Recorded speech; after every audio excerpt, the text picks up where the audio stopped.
తర్వాత క్యూఆర్బి 14 లక్షలు, ఎన్ఐబి 4 లక్షలు, రిటైల్ వచ్చేసి 10 లక్షలు. ఇది ఈ రకంగా పబ్లిక్ ఇష్యూకి వస్తుంది ఈ ఐపీఓ. స్టాండర్డ్ గ్లాస్, ఇది స్టాండర్డ్ గ్లాస్ అనేది బాగా అంటే మామూలుగా దీని లాభాలు అంటే మంచిగా చూపిస్తుంది.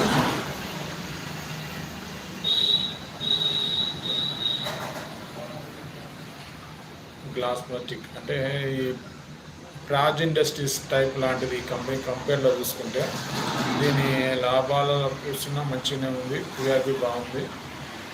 సిఏజిఆర్ ప్రకారం 24% రిటర్న్ ఇస్తుంది గత 5 ఏళ్ల నుంచి ఈ కంపెనీ. ఐపీఓ వస్తుంది. దీన్ని ఎవరైనా ఐపీఓ వేసుకోవాలంటే వేసుకోవచ్చు. ఇది బెస్ట్ ఉంది. ఇకపోతే దీన్ని అంటే ఈ రేపటితో క్లోజ్ అయిపోతుంది. ఇది 65% గెయినింగ్ వచ్చే ఛాన్సెస్ ఉన్నది. ఇకపోతే నెక్స్ట్ కన్వర్ట్ ఫ్యూచర్ టెక్, ఇది ఏమంటుండ్రు 6 తారీఖు అంటే ఇది 7వ తారీఖు. ఈరోజే వాపర్ ప్రైస్ ఏదో ఉంది 275, 209 ప్రైస్గా చేశారు. Face value 10, lot size 50. అయితే టోటల్ పర్ షేర్లు వచ్చేసి ఒక 10 లక్షల షేర్లు కాస్త ఈ పబ్లిక్ ఇష్యూ వస్తుంది. దాదాపు 7.5 లక్షల క్యూఐబి వస్తే 1,00,000 ఎన్ఐబి వస్తే రిటైల్ ఓన్లీ 1,00,000 అంటే దాదాపు మిగతా మొత్తం టోటల్ అదే ఉంది.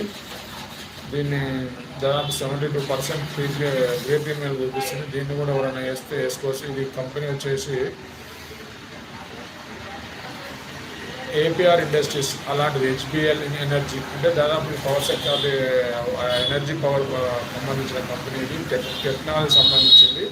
ఇది బెస్ట్నే ఉంది. ఐపీఓ మాత్రం గెయినింగ్ ఈరోజు స్టార్ట్ అయింది కాబట్టి ఎవరైనా వేసుకోవాలంటే దీన్ని కూడా చేయవచ్చు. ఈ ఐపీఓస్ కూడా మంచి ఈ సంవత్సరం పోయిన సంవత్సరం 95 కంపెనీలు వస్తే అందులో 47 కంపెనీలు మంచి రిటర్న్ ఇచ్చినాయి. ఒక 50 కంపెనీలు ఉండలో పడ్డాయి. మిగతా కంపెనీలు మాకు విపరీతమైన లాభాలు వచ్చినాయి. ఇప్పుడు స్టార్టింగ్లో ఉన్న ఈ 2 కంపెనీలు మంచి రిటర్న్స్ ఇవ్వడానికి ఛాన్సెస్ ఉన్నాయి. ఐపీఓలు వేసుకోవడానికి ఛాన్సెస్ ఉంది. ఇక మార్కెట్లో మాట్లాడుకుంటే ఇన్వెస్ట్మెంట్ పెట్టాలా వద్దా అనేది చాలా మంది సంక్షోభంలో ఉన్నారు. దీనికి ఉదాహరణకు మాట్లాడుకుంటే నిఫ్టీలో 50 టాప్ 100 కంపెనీలు తీసుకొని మనం ఇన్వెస్ట్మెంట్ పెట్టాలనుకుంటే ఏ కంపెనీలో ఇన్వెస్ట్మెంట్ పెట్టాలనేది చాలామందికి క్వశ్చన్. టాప్ 100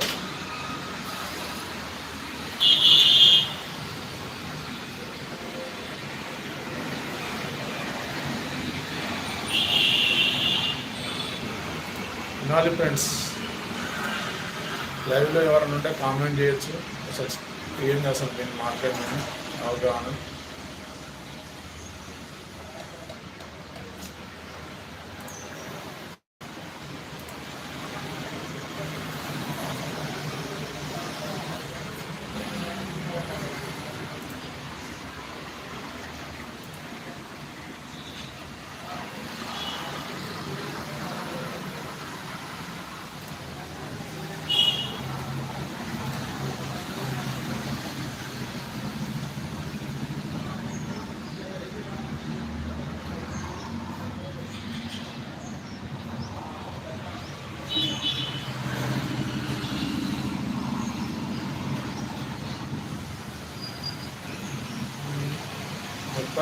ముప్పైల డేటా తీసుకుంటే 6వ తారీఖు నాడు 25.75 కోట్లు ఎఫ్ఐలు అమ్మితే డిఐలు మాత్రం 57.49.